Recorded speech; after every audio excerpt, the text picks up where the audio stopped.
Today I want to talk about intermittent fasting, what it is, does it help, what about fat loss? The thing is, intermittent fasting is not this magical thing we make it out to be.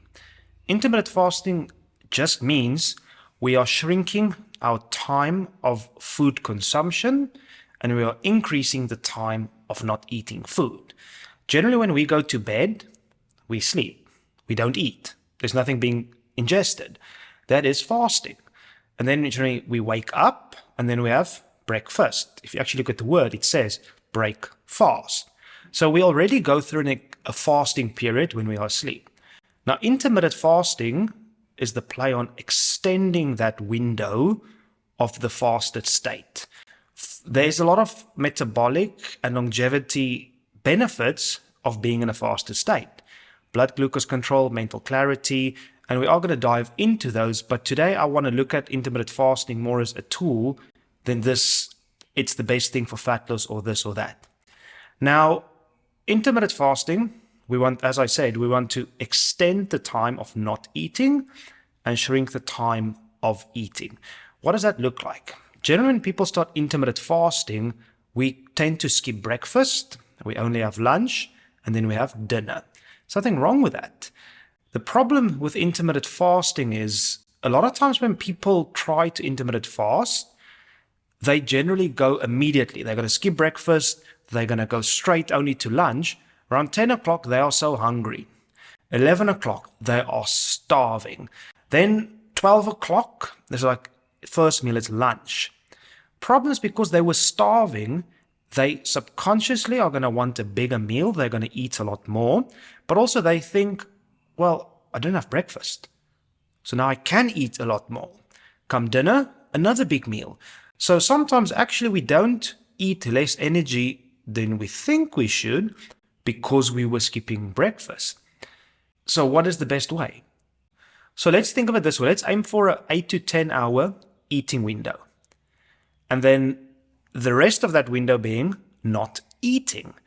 If I'm going to decide, you know what, my first meal will be 11 o'clock and my last meal will be 7 o'clock at night. Okay. But I always had breakfast at 6. For the first few days, instead of having breakfast at 6, move it to 7. And then 2-3 days later, move that breakfast you would have had from 7 to 8. And then from 8 to 9. And then from 9 to 10. And then from 10 to 11. That incremental increase of an hour shift will help you get used to the hunger without becoming ravenous, where we overeat.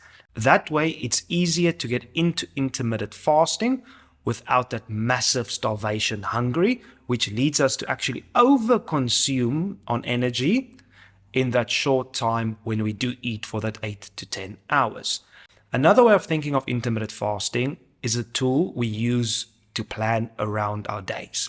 How I use it personally as an example, I love breakfast. A lot of mornings I will have breakfast, but then sometimes I don't. When I'm on the road traveling, or if I have a function I know I'm going to have to go to in the evening, then I'll purposefully skip breakfast. Lunch, I'll just have some protein just to satiate me, keep the energy going. Then come dinner time, whatever's being served in a social gathering or an event, I'll eat that. It's an easy way then to keep under my energy needs or equal to my energy needs. That way, intermittent fasting is a tool. If you go for a long workout in the morning, I would suggest have a meal before you run or right after you run. Days you don't exercise, well then intermittent fasting can be a tool we utilize in order to ensure we don't overconsume on energy. If we want to get into intermittent fasting on a daily basis, do it incrementally and build up an hour every few days, an hour every few days. If you know you've got an event or a function or a party to go to or a Saturday night braai or something, skip breakfast then. Satiate yourself with a bit of protein for lunch and enjoy the evening with friends, family, in a social gathering. We still need to enjoy those things. And remember, it's a tool. It's not a quick fix for lifestyle. It's not a quick fix for a bad diet. You can intermittent fast and you can still be unhealthy because of the food choices you make. Use intermittent fasting as a tool to help you get to your goal. But the food still matters, and the food you consume will still matter more than what time you are eating. And that's my take on intermittent fasting.